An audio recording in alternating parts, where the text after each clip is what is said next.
একজন জুলাই যোদ্ধা এবং বাংলাদেশ জাতীয়তাবাদী ছাত্র দলের একজন সক্রিয় কর্মী। আমার চাচাতো ভাই তোষার খান গফরগাঁও সরকারি কলেজ শাখা ছাত্র দলের যুগ্ম সাধারণ সম্পাদক। আমাদের পরিবারের প্রায় সবাই জাতীয়তাবাদী রাজনীতির সঙ্গে যুক্ত এবং গত 17 বছর ফেসিবাদ বিরোধী আন্দোলনে সম্পৃক্ত থেকে জেল জুলুম নির্যাতনের শিকার হয়েছে। জুলাই আন্দোলনে সরকার পতনের পর নিজেদের পাশাপাশি আত্মীয় স্বজন, পাড়া প্রতিবেশী ও স্থানীয় লোকজনের জমি ভাড়া নিয়ে মৎস্য খামার তৈরি করে মাছ চাষ শুরু করে। কিন্তু অত্যন্ত পরিতাপের বিষয় এই যে গত 13/9/2025 তারিখে সেই মৎস্য খামারটি দেশীয় অস্ত্র ও ভাড়াটি মাস্তান নিয়ে জোরপূর্বক দখল করে নেন গফরগাঁও উপজেলা যুব দলের যুগ্ম আহ্বায়ক সালেহ আকরাম খান তসলিম। পরে দুদু ভাই অন্তত 7.5 লাখ টাকার মাছ লুট করে বিক্রি করে দেন। মৎস্য খামারটি দখলে বাধা দেয় আমাদের বড় ভাই সারাউল হোসেনকে মাথায় কুপিয়ে ও পিটিয়ে জখম করা। ঘটনার সংক্ষিপ্ত বিবরণ: গফরগাঁও উপজেলার পাগলা থানার সর্বসাপিলা গ্রামে আমাদের নিজস্ব সম্পত্তি ও অন্যান্য কৃষকের জমি ভাড়া নিয়ে 2025 সালের জানুয়ারি মাসে মৎস্য খামার তৈরি করে বাণিজ্যিকভাবে মাছের চাষ শুরু করি। এই খামারে থাকা অন্য কৃষকদের জমি প্রতি কাঠা জমির জন্য কাঠা প্রতি বছরে 5,000 টাকা হারে পরিশোধ করি। 5 বছরের জন্য মৌখিকভাবে জমির মালিকদের সাথে এই চুক্তি করি। উল্লেখ্য যে অত্র মৎস্য প্রজেক্টে স্থানীয় জামে মসজিদের ওয়াকফের সম্পত্তিও রয়েছে। আমরা নির্বিঘ্নে শান্তিপূর্ণভাবে আমাদের ব্যবসা চালিয়ে আসছি।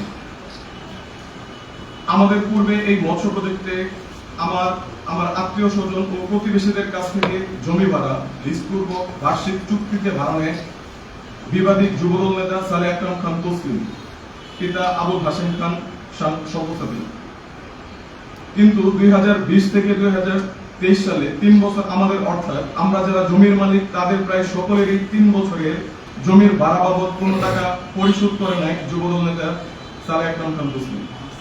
এমনকি মসজিদের ওয়াকফকৃত সম্পত্তির লিজ বাবদ 63,000 টাকাও সে এখন পর্যন্ত প্রদান করেনি। এমন অবস্থায় জমির মালিকগণ মেয়াদ শেষে তার সাথে লিজের চুক্তির অবসান ঘটায়। পরবর্তীতে সে ক্ষিপ্ত হয়ে 42 জন জমি মালিকের নামে মামলা করে। মামলা নং 65/23। বর্তমানে মামলাটি সিনিয়র সিভিল জজ আদালত গফরগাঁওয়ে চলমান। তফসিল বর্ণিত সম্পত্তি আমাদেরকে জানুয়ারি 2025 সালে জমির মালিকগণ লিজ প্রদান করেন। এতে বিবাদী আরো ক্ষিপ্ত হয়ে আমাদেরকে বিভিন্ন প্রকার হুমকি শুরু করে। এরই জের ধরে গত 13/9/2025 তারিখ রোজ শনিবার সময় দুপুর অনুমান 12:30 ঘটিকায় আমাদের মৎস্য খামারে শ্রমিকগণ কাজ করতে থাকা অবস্থায় উক্ত বিবাদী অজ্ঞাতনামা কিছু লোকজন সহ দা, লাঠি সোটা, চাইনিজ কুড়াল ইত্যাদি দেশীয় মারাত্মক অস্ত্রশস্ত্র সহ মৎস্য খামারে অনধিকার প্রবেশ করে ত্রাস ও ভীতি সৃষ্টির মাধ্যমে সন্ত্রাসী কায়দায় শ্রমিকদের মারপিট করে। আমরা খবর পেয়ে ঘটনাস্থলে গিয়ে তাদেরকে বাধা প্রদান করিলে উক্ত বিবাদী তার হাতে থাকা চাইনিজ কুড়াল দিয়ে আমার বড় ভাই সারোয়ার হোসেনকে হত্যার উদ্দেশ্যে মাথায় কূপ মেরে মারাত্মক রক্তাক্ত জখম করে। আমাদের ডাক চিৎকারে আশেপাশের লোকজন চলে আসতে থাকলে বিবাদীরা খুন জখমে হুমকি দিয়ে চলে যায়। তার অবস্থা আশঙ্কাজনক থাকায় তাকে গফরগাঁও উপজেলা স্বাস্থ্য কমপ্লেক্সে নিয়ে গেলে কর্তব্যরত ডাক্তার তাকে ময়মনসিংহ মেডিকেল কলেজে রেফার করে। পরবর্তীতে আমার ভাই তুষার বিবাদীর বিরুদ্ধে জেলা ময়মনসিংহের পাগলা থানা মামলা নং 11/9/25 জিআর মামলা নং 114/2015 যা বিজ্ঞ আদালতে বিচারাধীন আছে।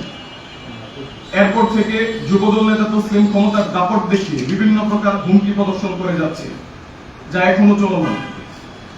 23/2/2026 তারিখ থেকে বিবাদী রাজনৈতিক দাপট দেখিয়ে বিভিন্ন লোকজনকে নিয়ে মারাত্মক অস্ত্রশস্ত্র সহ প্রকাশ্যে আমাদের মৎস্য প্রজেক্ট হতে বিভিন্ন মাছ লুট করে নিয়ে যায়।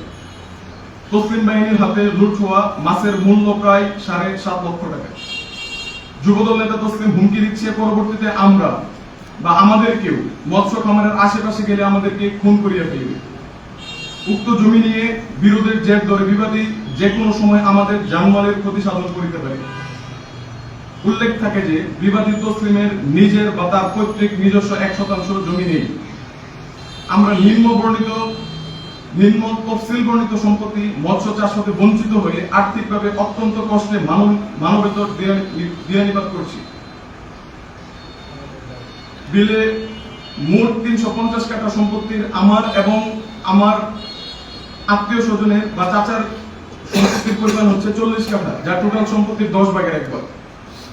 আমাদের দাবি, আমরা জানি বর্তমান সময়ে রাজনৈতিক প্রভাব খাটিয়ে সাধারণ মানুষের সম্পদ আত্মসাৎ করা দলীয় শৃঙ্খলার পরিপন্থী। দেশের এই পরিবর্তিত পরিস্থিতিতে যেখানে ন্যায় বিচার প্রতিষ্ঠার কথা বলা হচ্ছে, সেখানে একজন রাজনৈতিক নেতার এবং সন্ত্রাসী কর্মকাণ্ড কোনোভাবেই গ্রহণযোগ্য নয়। সম্মানিত সাংবাদিক ভাইদের মাধ্যমে আমার দাবিগুলো হলো: 1, অবিলম্বে দখলকৃত মৎস্য খামারটি সন্ত্রাসী যুবদল নেতার দখলমুক্ত করার জন্য প্রশাসনিক ব্যবস্থা গ্রহণ করা হোক। 2, লুণ্ঠিত মাছের ক্ষতিপূরণ আদায় এবং দোষীদের দৃষ্টান্তমূলক শাস্তির ব্যবস্থা করা হোক। 3, আমার এবং আমার পরিবারের জীবনের নিরাপত্তা নিশ্চিত করতে প্রশাসনের হস্তক্ষেপ কামনা করি। 4, যুবদল নেতা তসলিমের বিরুদ্ধে সাংগঠনিক ও আইনত ব্যবস্থা নেওয়ার জন্য সংশ্লিষ্ট মহলের দৃষ্টি আকর্ষণ করছি। প্রিয় সাংবাদিক ভাইরা, আপনারা সমাজের দর্পণ। আপনাদের লেখনীর মাধ্যমে এই অন্যায়ের কথা দেশবাসী ও প্রশাসনের ঊর্ধ্বতন কর্মকর্তাদের কাছে পৌঁছাবে বলে আমরা বিশ্বাস করি। আমাদেরকে আপনাদের মূল্যবান সময় দেওয়ার জন্য কৃতজ্ঞতা প্রকাশ করছি। ধন্যবাদ। আমি মাহদি আহমেদ খান মঈন। কখনো মামলা করছেন আসামি করে? জি, মামলা করলাম। এই যে যুবদল নেতার একটা নাম দিয়া কয়টা মামলা হয়েছে? টোটাল সে একটা মামলা করছিল 2023 সালে। না সে না, আপনারা মামলা না, করছেন? ওই মামলার কন্টেস্টে গেছি আমরা। এবং আরেকটা মামলা করছি হচ্ছে আমরা 13/9/2025-এ। ওদিকে আপনারা বাদী? জি। ওদের কি মানে ওই জন্য অভিযোগটা কি দিচ্ছে? অভিযোগ হচ্ছে হত্যার উদ্দেশ্যে হামলা, মাথায় আঘাত করা। পরে ওই মামলা কি থানায় নিছিল? পরে কি সে মানে দাবি না আছে নাকি? সে আমরা শুনছি যে হাইকোর্ট থেকে যাবে গেছে, কিন্তু এখন নির্মল থেকে জানা নেই। হাইকোর্ট থেকে 6 সপ্তাহ জামিন আনছিল, ও আজকে পর্যন্ত করে না, ওটা হাজিরা দেয়নি। আরেকটু বলতে যে আপনি ওই দলের সাথে জড়িত, দলীয় ভাবে কাউকে জানাইছেন? দলীয়ভাবে আমরা মীমাংসার চেষ্টা করছি, সমাধান করার চেষ্টা করছি। বিভিন্ন রাজনৈতিক দায়িত্বশীল কর্মকর্তাদের সাথে আমরা বসে না, অনেক সময় আছে না যে আপনি যেহেতু আপনি একটা দল করেন, যে আমি জেলা কমিটি, উপজেলা কমিটি বা প্রয়োজন দেখা দলের যে হাইকমান্ড তাদের কাছে লিখিত ভাবে জানানো যে দলের নাম ভাঙে আপনি নাম না লিখে লিখিতভাবে হচ্ছে আমি অভিযোগ জমা দিচ্ছি 9 পর্যন্ত দলীয় দল অভিযোগ দিচ্ছে। কতদিন আগে দিচ্ছে? 1 বছর। ভালো, কিন্তু আর কোনো ইয়ে হয়নি। আপনিও তো ওই দলই করেন, তারপরে এই কাজগুলি অন্য নেতারা কিছু বলে না।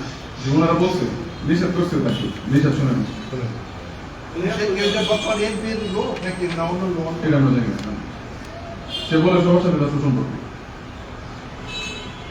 আপনারা কার লোক? আমরা দলীয় লোক, আমরা ছাত্র দলের রাজনীতি করি। সেটা ঠিক আছে, কিন্তু নিশ্চয়ই তার পিছনে কেউ না কেউ আছে। এটা আমরা জানি না। কিভাবে হচ্ছে তা আমরা জানি না। আচ্ছা ঠিক আছে।